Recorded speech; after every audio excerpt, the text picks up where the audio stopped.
Magandang umaga mga kasaging.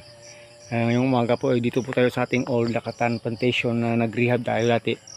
At wala tayong magawa kundi nag-spray po tayo ng pamatay ng damo dahil sa sobrang sikip na po at nagbawas ng maraming mga suckers. Ito na po itsura niya pagkatapos na ginawa po natin nun. Walang ulan 3 linggo, kaya kagabi lang nakaulan, medyo nakapagbinyag dito. Check natin po dito, mayroon tayo ditong pwedeng ma-harvest na mga bunga. Yan po, may mga diferensya na nga kinakain na ng mga ibon-ibon. At dyan po sa taas may ano po dyan, may itlog po ng ibon dyan. Iwan ko lang kita ninyo yung taas, di ko abot. Yan po. At may isang latundan tayo dito, pwede nang ma-harvest ito. Pwede ma-harvest na itong latunda na ito. Baka bukas babalikan po natin yan dito. At yan nga po, parang hindi maintindihan yung ating sagingan dito sa pagkapangit na.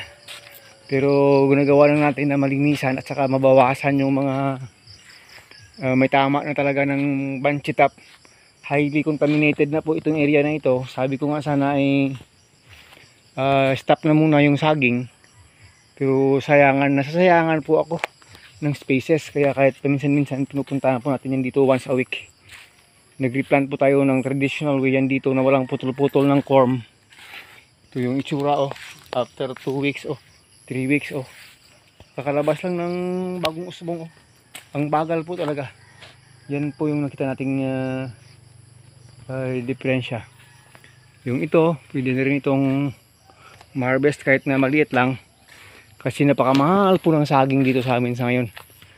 At dito po sa ilalim, check po natin kung mayroon pwedeng ma-harvest dito para pwede mabalikan the next day. Meron po, may natumba po tayong puno. Ito yung binalot ko 2 weeks ago nako. Pwede na rin po ito. Pasok na po yan sa trisera. At yung isang yan, pwede na rin yan. May nakikita pa tayo dito na pwede na rin. Walang balot-balot na po, kaya po ito marumi yung bunga Pero ito medyo malaki, 3 piling lang. Doon sa ilalim mayroon pa. So marami pa tayong papatayin na may mga tama ng banchitap nasa mga pa 10% pa yung may tama dito. At saka dami ng extra spaces na pagtataniman, pero wala tayong time pa. Hindi rin tayo nakapaglagay ng pataba. So ito yung itsura, parang napakalayo ng ng may-ari.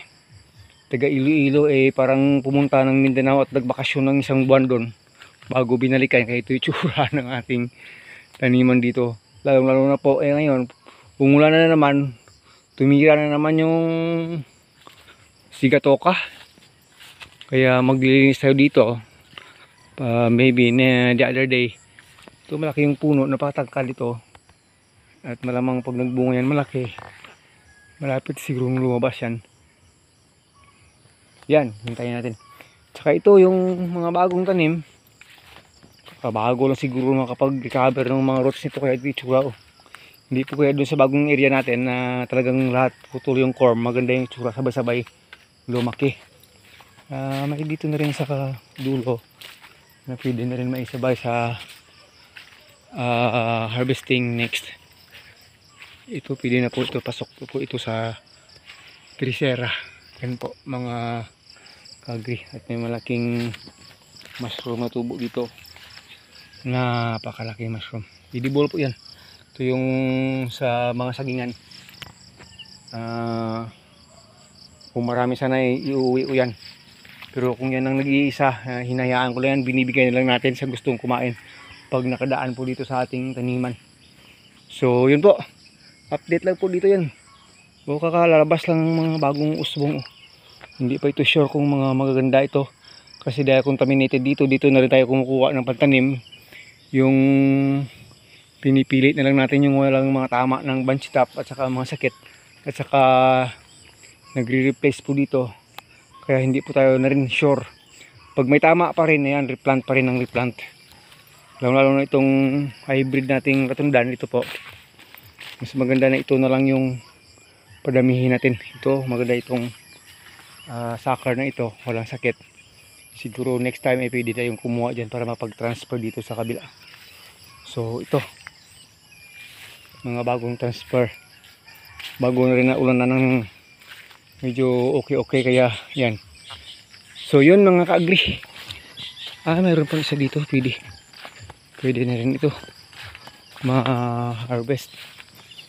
Ito po, tatlong piling din, pero malalaki po ito. Kahit walang balot-balot, meron namang itim-itim pero hindi po masyado. Kung mga ganito na sana lahat itsura yan ho, maganda yung tubo, okay sana. Pero tignan natin kasi nga may pinapalabas tayong mga bagong suckers dyan. If ever na walang may mga tama dyan, ay yan rin yung transfer natin para maikalat dun hanggang dun sa ilalim. Kasi mga dalawang area pa dun sa ilalim, hindi po talaga na-rehab. Itong dalawang kahon lang, kahon ng term sa amin dito ang na-rehab natin mga ka-agri. And after this ay may pupuntahan na rin tayo kasi nga ngayong araw na rin yung turning over ng greenhouse ng ating barangay. Ay mayroon pa pala dito, oh, malalaki, oh, ayan, oh. So ibig sabihin parang mapipilitan po tayong mag-harvest nito. Mayroon pa ditong mga malalaki, oh. So harvesting ko na lang yan at iuwi at saka ipamimigay doon sa gustong magluto. Kasi masarap po ito. Ito yung tinatawag sa aming dialect na mackerel mushroom. Ito yung banana mushroom na edible. Yan po. Di kunin ko na lang kasi may kasabay siya eh.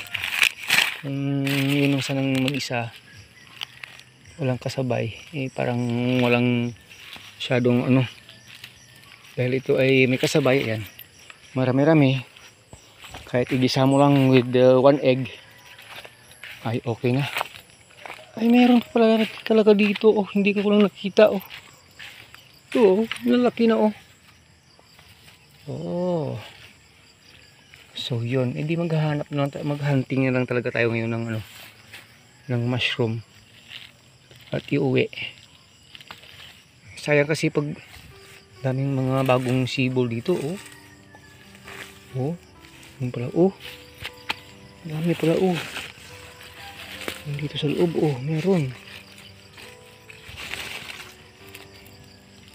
Libre po mushroom dito. At dati ay nakapag-harvest ako ng marami dito, nako. Pwede nang ring ibenta eh. May bumibili po ito. Maganda po ito bukas. Malalaki na ito.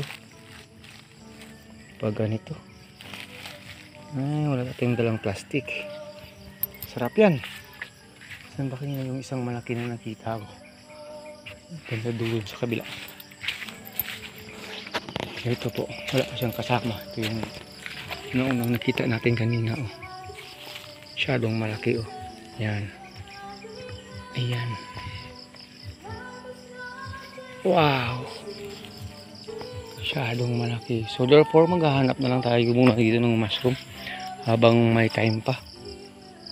Karamihan po yan sa mga nabubulok na puno ng saging at mga sanga-sanga, mga dahon, nandyan po yan sila nakatago. Tingnan natin doon sa dulo. Oh, laki, oh. Ito yung unang nakuha natin, oh. Diyan lang muna ilagay. May dito pa pala sa kabila, oh. So isang puno lang, ang dami, oh, nakatago lang. Oh. Talaga. Very timely lang pagpunta natin dito. Kasi nga umulan kagabi. Kasi hindi basta-basta sila tutubo ng maganda pag walang moisture na rin. Diyan na muna natin yan ilalagay at maghanap doon sa kabila. Nahinog. Mayroon dito, oh. Ito, oh. Yan. Mayroon dito, oh. More white to. At dito sa lumang puno, oh. May tumubo na rin. Oh. Dating lumang puno ng saging dito. So talagang time na nila. Pag continue na itong ulan, mas dadami pa itong tutubo. May mga maliliit dyan bukas Malalaki na rin yan. So i-plastic na lang dito natin na mga ka-agree at umuwi na. May pupuntahan pa tayo. Maraming salamat. Yun po, nag-update lang po tayo dito at nag-mushroom hunting. Oh, sa pakadami. Oh. Dami. Oh. Sarap to. 2 itlog. 3 itlog na pwedeng ano nito. Yan. Babush!